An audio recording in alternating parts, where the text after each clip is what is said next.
Hello, Lindsay Elliott from Lindsay Elliott Coaching. So I wanted to talk to you today about expectations and disappointments, as this seems to be quite a big theme in being human.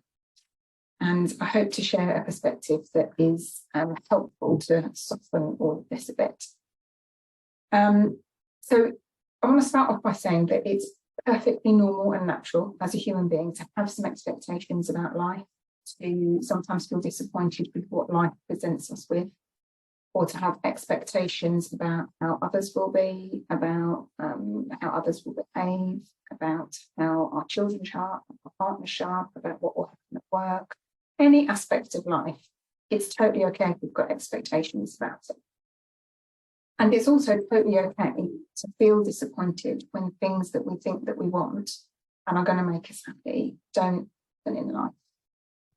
But what I see and what I've experienced in my own self is that when we hold our expectations as something very solid and real and true, and as something that must happen or should happen, or we have a real expectation around our expectation that it's going to happen, and when things don't show up in life as we wish them to, that's really where the suffering comes in.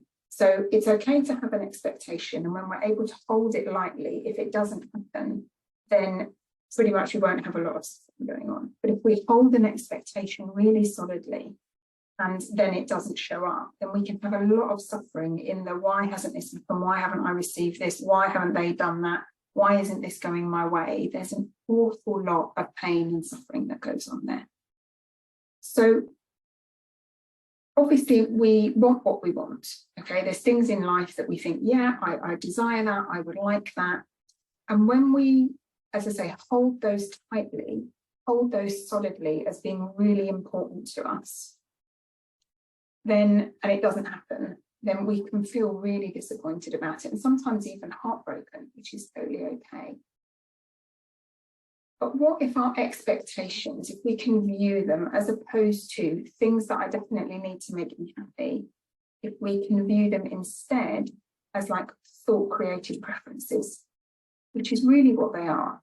Thought occurs to us, oh, I think I'd really like that. We get an accompanying feeling with that. And then it kind of gets thought again and again and becomes a belief and becomes a very solid expectation. But what if we could hold it more loosely and see that it is a preference as opposed to something I absolutely need in order to be happy? So I'm going to give you an example from my own life that I hope can illustrate this. So I had a thought-created preference, that's how I'm going to frame it, or an expectation that I really, really wanted 2 children in life.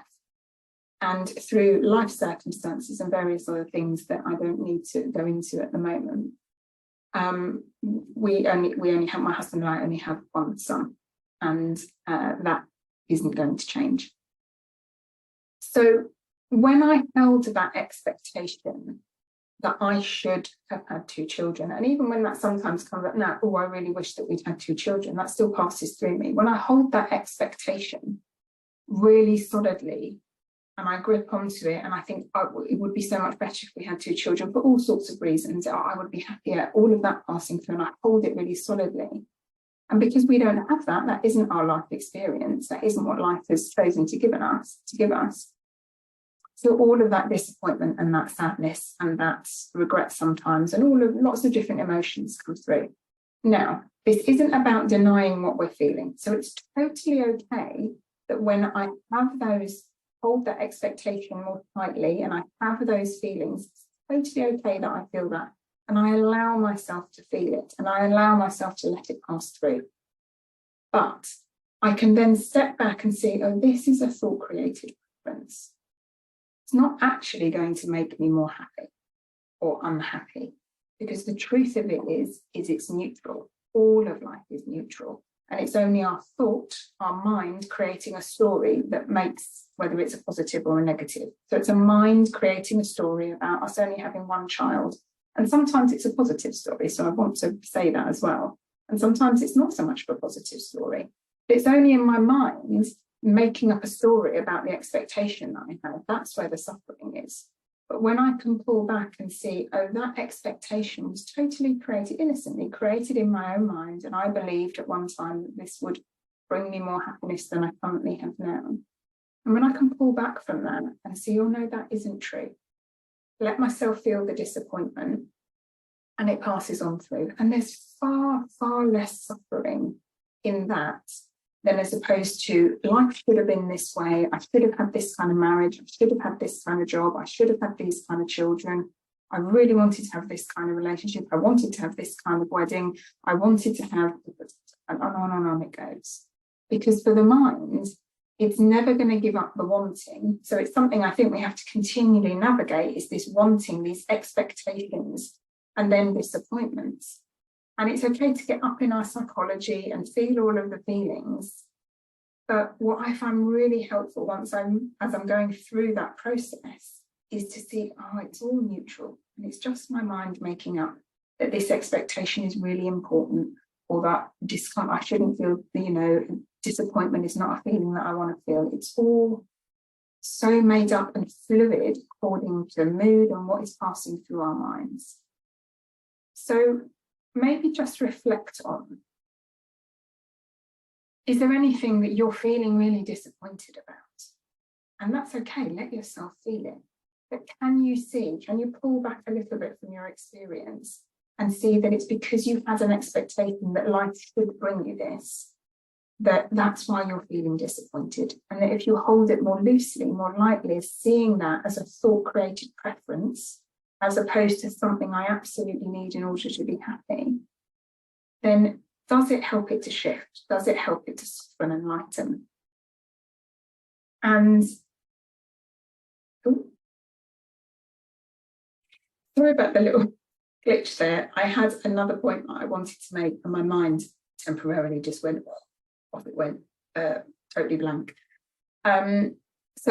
And the other final little piece to this that I think is also really helpful is when we can look back on our lives and we can see the expectations that we may have held about how things would work out, and then when they didn't, in certain circumstances, we can see that actually life was bringing us something better. Now, I don't mean that in a kind of like trying to sort of make it all feel okay. I mean it in genuinely when we can look back and we can see that I had an expectation, it didn't work out, I felt super disappointed, but now in retrospect, I can see that my life has moved on in a way down a path that it wouldn't have happened had I have got that thing. So again, another quick example from my life is I was divorced in my early 30s, and at the time it was utterly devastating. And I thought that I had all this expectation, 100% that I would stay married. Once I was married, and that was it. And I was really devastated, super disappointed, heartbroken about it.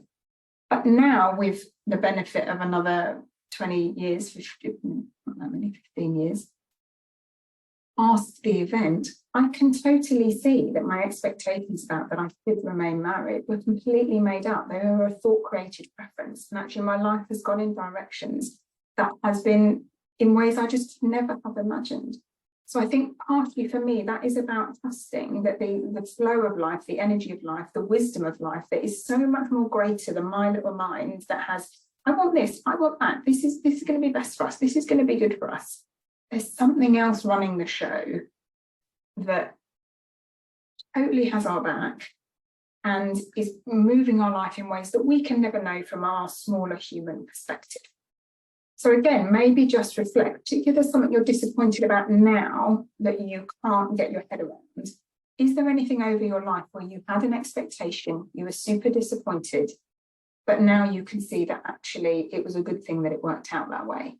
Because if you've got a current disappointment, at least you can hold on to, okay, maybe in time, maybe I'm going to feel differently about this. So I hope this has been helpful.